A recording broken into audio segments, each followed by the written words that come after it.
Okay. We got one back, I think. Let's start. All right. Still using everything back here. All right. Okay.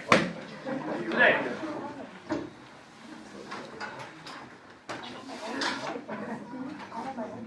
Okay, today, we're talking about vectors today. I want to do the basic definition of what a vector is, and then go through a couple things. Now, this section will kind of mix with chapter 9.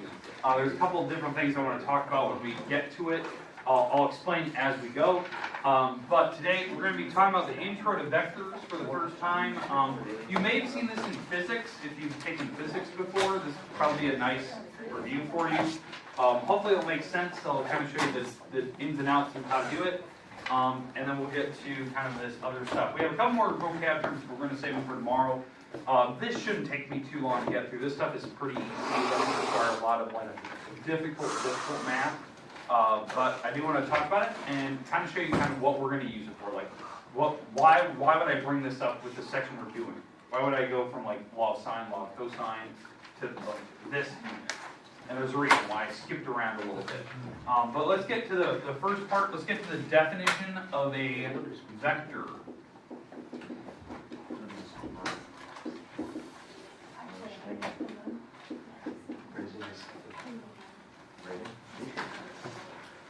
Okay. Definition of vector, according to most textbooks, it is a visual representation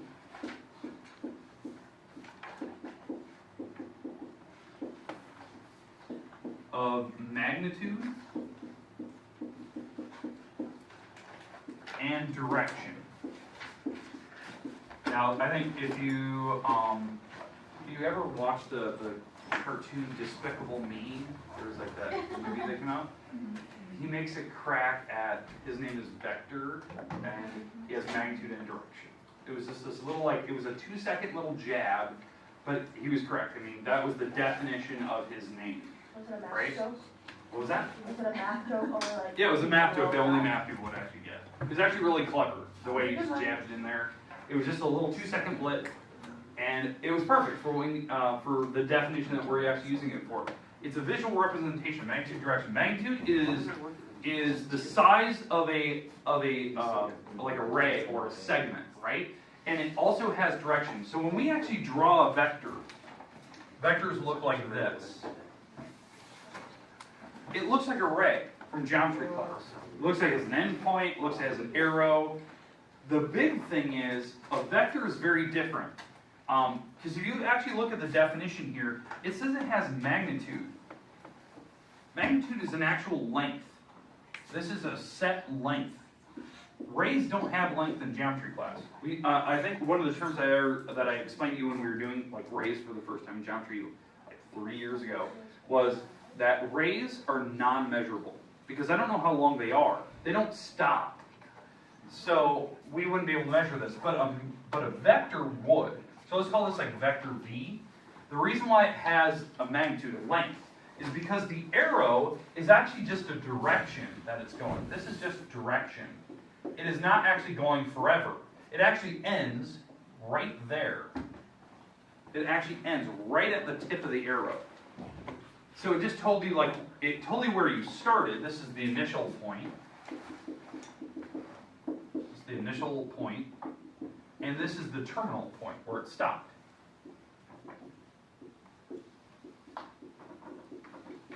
That's vector. So it actually did stop. But the arrow just tells you direction it was moving towards. So maybe that's like northeast, let's say.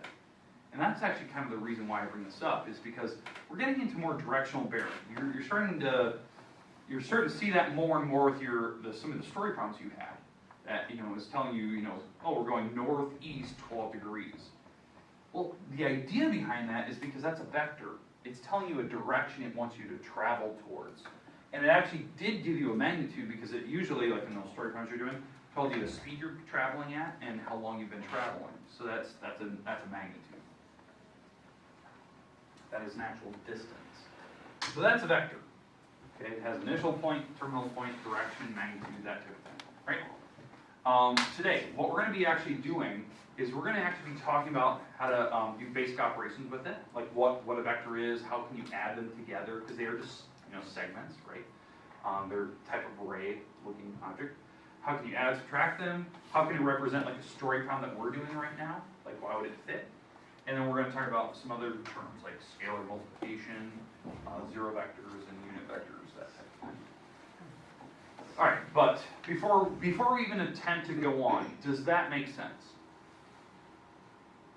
Now, according to the book, most all textbooks, not just yours, vectors have two parts to them. They have a horizontal.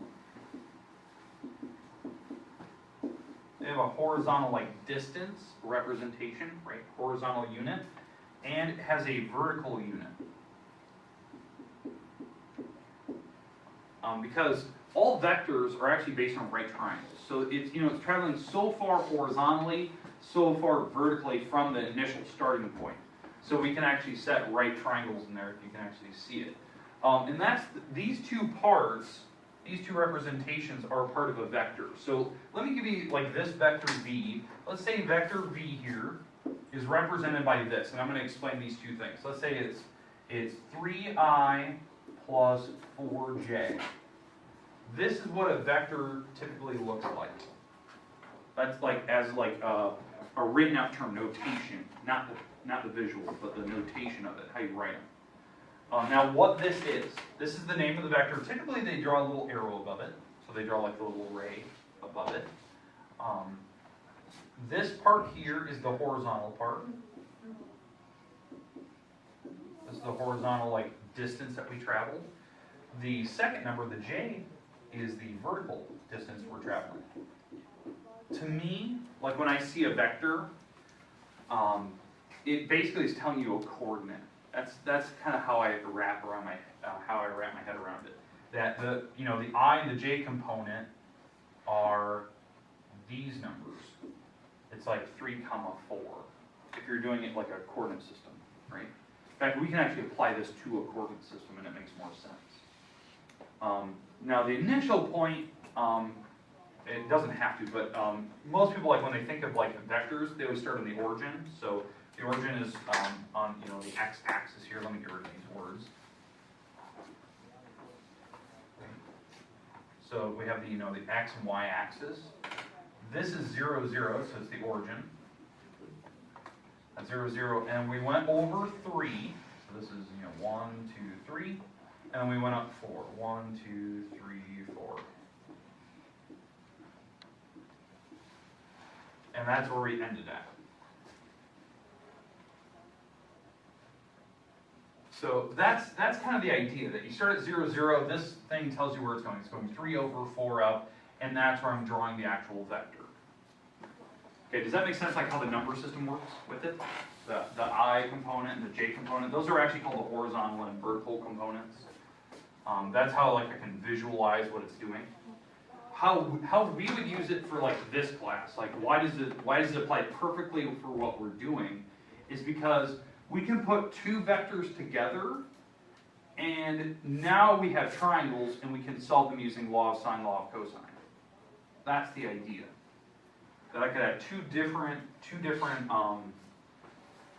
vectors put together, and that actually makes the triangle. So, like for instance, let's say we were doing a problem where a plane is going northeast direction. So let's say that's vector v, right? So that's where the plane is going. It's going towards northeast, right? That direction. But there's a wind from the southwest. So it's or southeast. So there's a wind going this direction. It's going northwest.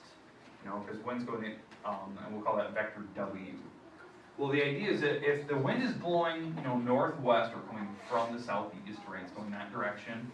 It's going northwest, and our plane's flying this direction. What's going to happen here is that, like visually, if you can wrap your head around this, the plane is actually going to drift this direction, whether it believes it or not. you know, the wind is actually forcing it to the side. It's like when you, if you were to ever do this, if you ever go swimming or go tubing in a lake, or a river, I mean, and you jump in, the current will take you, right? It'll just like move you along. So if you try to go to the other side of if you try to swim across the river, maybe the current carries you down the river a little bit of a ways till you get to the opposite, the end of the shore. Maybe if there's any juniors or seniors that want to see Jamie from Athletico, please go down to the locker room area at this time. Okay. So this vector over here would represent maybe v plus w. That you could add the two vectors together, and you would end up in that new location. And you know, like for us visually, maybe this is what we're trying to find. Maybe we're trying to find the distance you actually traveled until you got to your location. How far did you actually swim across the river? You didn't just swim vector v because the water carried you down. So you're actually going like at a weird angle. So that's how you add vectors together. So this representation, what you're seeing here, is when you put two vectors together, and it's actually the distance from where you started to where you ended. That's how you add vectors. You could actually subtract vectors. So if I wanted to take vector v and subtract w, so maybe I wanted to take away the wind and figure out where the plane would have went without the wind affecting it. Well, all you do on this picture is the wind was going this direction, right? Well, what this negative sign means is now you're going to subtract it. You're going to go the opposite direction. The wind would go that way. So if I were to go negative w, that's the opposite direction. That's what negatives mean. And this is what it would be. This would be v minus w.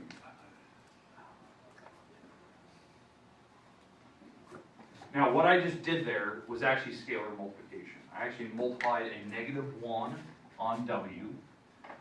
So it made it the opposite direction, and then I drew the final vector to where I would land if the wind wasn't. Now, if I was subtracting the wind off of the airplane.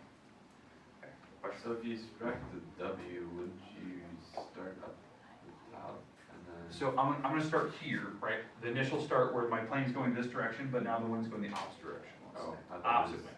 Oh, I So, thought no. Yeah, no, I'm subtracting wind, so it's going the opposite direction. Yeah. If there's no wind at all, like zero wind, I would just go this direction, right? But now I'm going to go the opposite direction, so the wind is going, you know, maybe the other direction. I'm going to go the opposite. Yeah, I like the idea there. Okay. Now let's explain. Let me go through a couple of the process for how you can actually find these numbers. If you actually knew the coordinates for the vector, like the components for it, so like let's say that's vector v, it's got its horizontal and vertical component, right? And I had a vector w, and let's say vector w is going, let's say it was going negative 1i plus, let's go 2j, right? Let's say that that's the vector, let's say that's the vector for the wind, okay? And that's what's represented here. I'm going negative 1 horizontally, up positive 2, right? So this is, you know, the I component is the horizontal, the wind is going 2, right? So if I'm going back to this picture over here, the original picture, and I want to add the two vectors together, v and w, and get this. Well, when you add the two vectors together, you actually just add their components together. So I would add the I components together, because those are like similar variables. So what's 3 plus a negative 1? 2i. And then add the j components together. 6j. That's where I'd land. So it'd be going over 2, up 6, and that's where I'd land here. That's the idea. So it's not as far as the original v, but it is, you know, the original v I went over 3 and up 4. Now I'm going over 2 and up 6. So that's why I'm landing there. So it's a different coordinate. But this is what it represents when I add the two together. And usually the book represents it like that. I can add the two vectors together, or I can subtract them. If I want to subtract this, if I want to subtract the two vectors, you go back to that problem I did earlier. Well, what I would need to do first is plug a negative 1 through the w vector. So, because what this is actually doing is I'm actually adding a negative 1 times w. That's what I'm actually doing. I'm doing an opposite of w. So it's negative 1 times w. That is called the scalar multiplication, when you take one vector times a number. Well, how I do this You take vector v, which is 3I plus 4j, right? That's the v component, or the vector v. I'm going to plug in -1 times w. So -1 times this thing. So -1 times that whole vector, which is -1I plus 2j, right? This is what it would look like. I would just distribute, like you do in algebra class, distribute the -1 through vector w. So this turns out to be a positive 1I, a negative 2j. If I just put -1 through, and if you want to write it like this, that's totally fine. And I'm going to add that to the vector v. So what do I get when I add those two vectors together? 4I plus j. Yeah, 4I plus 2j. And that would be the vector v minus w. That's what it would represent, right? And that makes sense, because I ended up over here, right? When I did the opposite of w, and I ended up going over here for v minus w. I went over 4 up 2. I wasn't as high as this point, I wasn't as high as that point, and I'm a little bit further over, because this was over 3. Now I'm going over 4. So it made sense, like, where I'm landing, like, visually on, like, the coordinate plane. If I were to put this, like, if this was actually 0, 0 here, it would make sense, like, coordinate-wise, where I'm actually landing. To me, doing vectors is just adding like terms, adding i's together, adding j's together. That's what they are. Okay, does it make sense, like, how to add vectors and subtract them? Obviously super easy, you don't really need to think about them too hard. Zero vector, the zero vector is something that has 0 magnitude and has literally like no direction. The zero vector is represented by this. When you have zeros in them. That would be a zero vector. Now the book has this really goofy way of writing it. When they write a zero vector, they write it as, there's no term out front. They don't put like a V out here. They don't put a W or a Z. They don't give it any letter. They just say 0 and they really bold it. So that's the zero vector. So you can actually add the zero vector to anything. All right, if I add the zero vector to vector v, the one that we did earlier, you're just adding these two components to the v component over here, or the v vector. So what do I get when I add 0 to 3i? Yeah, exact same numbers, right? That I would get the same exact vector I started with. It's kind of like an identity, right? I'm adding 0 to something, so it can just kind of go away. I'm actually adding these two numbers to those two for vector v. So that's why I'm ending up with this. It's just v. So it doesn't affect anything. I'll explain that later. That's called the zero vector.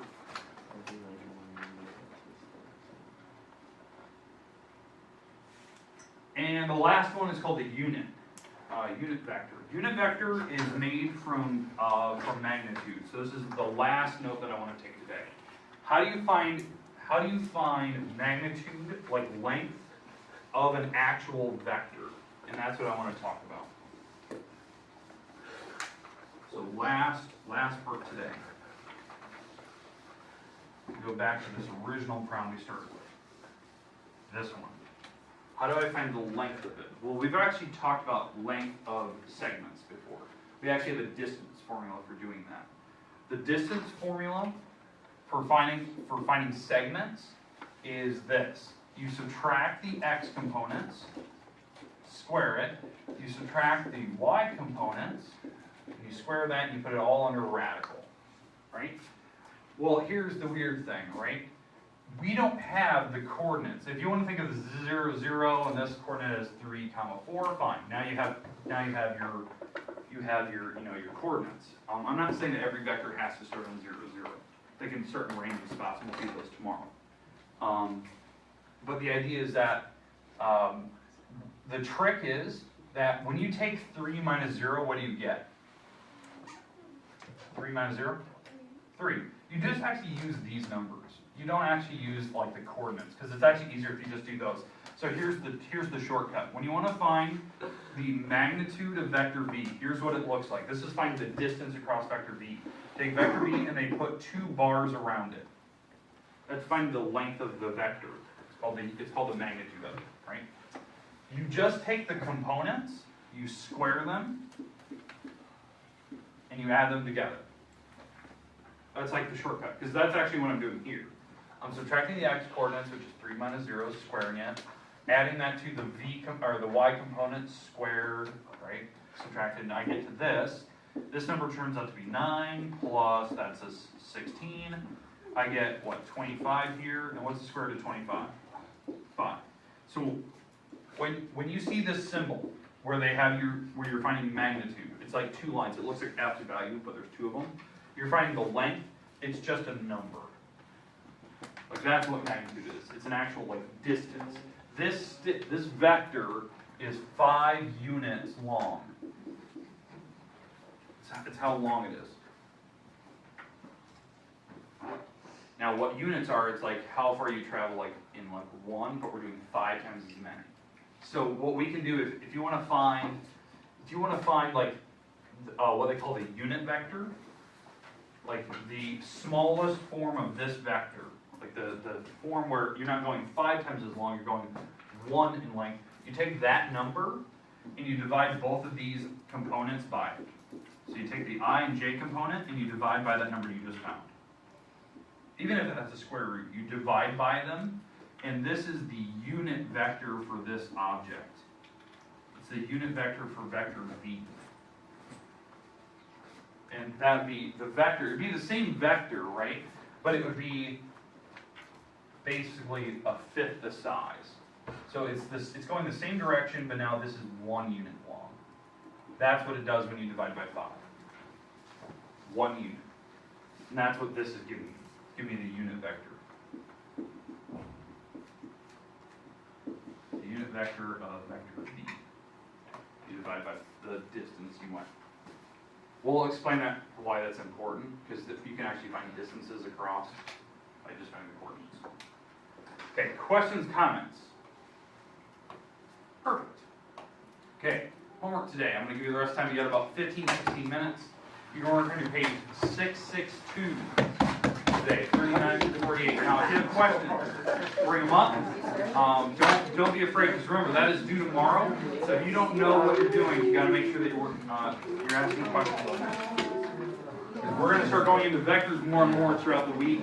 Hopefully we'll get this done by the end of the week. I'm expecting a test quiz, maybe next week sometime, over this stuff. Next week, not this week.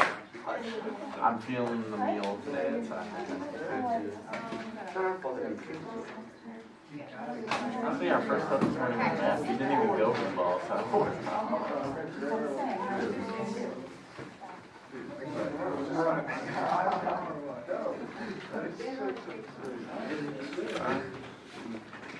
Hello.